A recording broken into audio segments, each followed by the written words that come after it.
Picking up where I left off, they are reported to have a total of 7 world representatives in their ranks, including one who has yet to be seen. The other 2 guilds have been reduced down to 8 world representatives between them at most. This puts the rule makers on the verge of gaining a decisive majority. What possible benefit could that have? The information we have gleaned suggests that the rule makers' every action is in service of winning the game. Abducting locals and using them for combat fodder may be one such means of furthering this goal, though it raises the question, how effective can ordinary citizens be in battle against powerful transients and world representatives in particular? Allying with the entertainers, one of the administrative guilds, was clearly a declaration of all-out war against the other 2. Yet the timing of it all seems rather peculiar to me. I firmly believe this was a carefully calculated move in some regard. I want to rescue Claude and the others.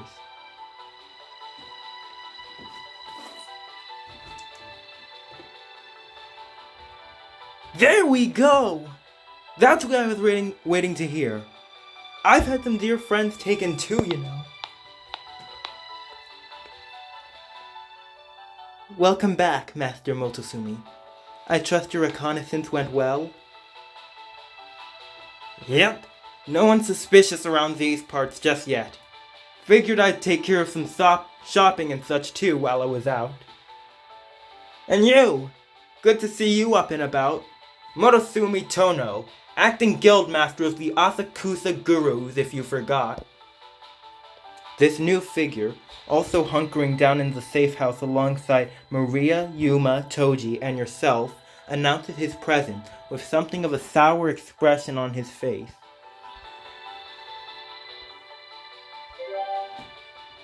Well, I just so happened to be with you all at the time, so I'm fine. But my guildmates, or at least those of them born here in Tokyo, aren't quite so lucky, spirited away like the rest. Unfortunately, that includes our guildmaster. So we've got some stake in mounting a rescue too. The guildmaster of the Gurus. What was his deal again?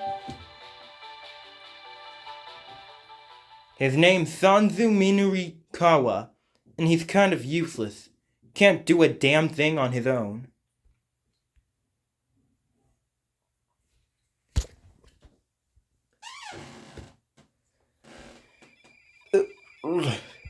Where am I? And when?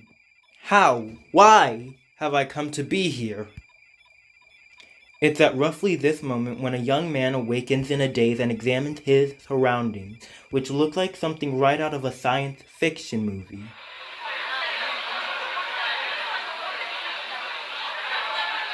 And he's not alone, as there are other voices nearby expressing similar concern, unease, and confusion.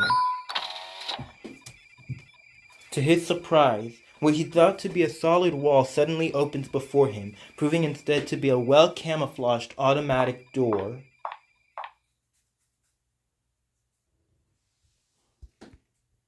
Two figures emerge from the open doorway and begin approaching him.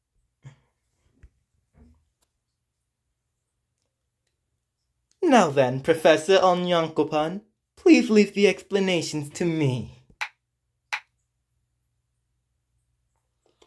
And those of you who've been invited here, we'd ask that you please remain silent. But we do welcome you to this Rulemaker's Portal. My name is Baphomet. It's a pleasure to meet you all.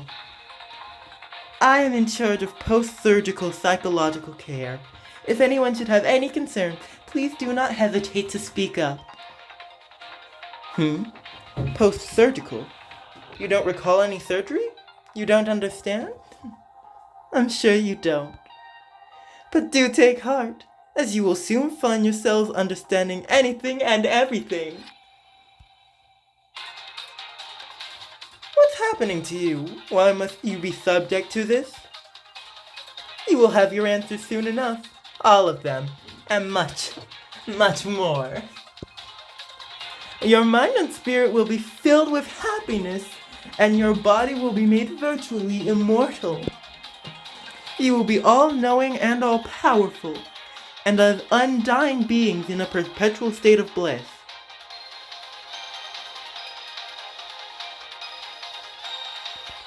Red flags all around.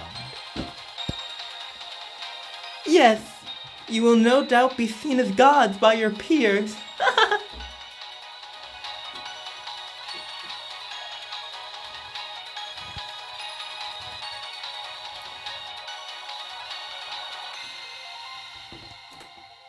Barghest, Kyorsha, I've got to level with you. I'm really scared to think of what our enemy's up to. You remember what Michael and Amaterasu said, right?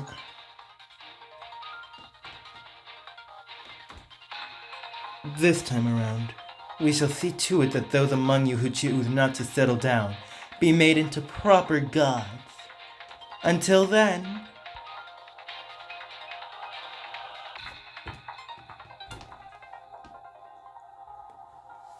I know far too well the kinds of disasters brought about by bringing humans closer to godhood.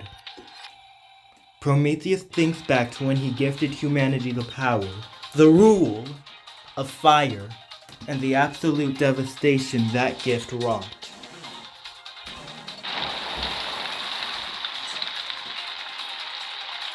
It was like the flames of hell itself engulfed the world, aggressively burning everything beyond what even the wildest imagination could envision. Sharing just one single rule with humanity led to untold devastation. Oh wait, it's Prometheus saying this.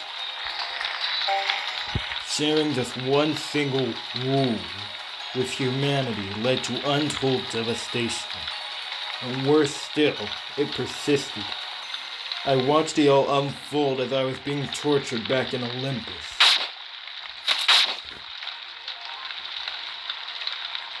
Prometheus possesses immortality, that is to say, a rule that prevents him from dying, making him something like a god himself. Because of this power, Prometheus endured 30,000 years of torture from Zeus and the others. His entrails would be devoured, and he'd be left to sew himself back up afterward. Then, the next night, they'd be eaten again.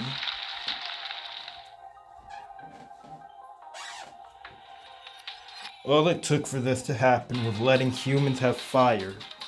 Just letting them get one step closer to becoming gods. So if the rule makers are doing what I fear they might be doing, Tokyo may be subject to a hell the likes of which none of the world have ever seen before.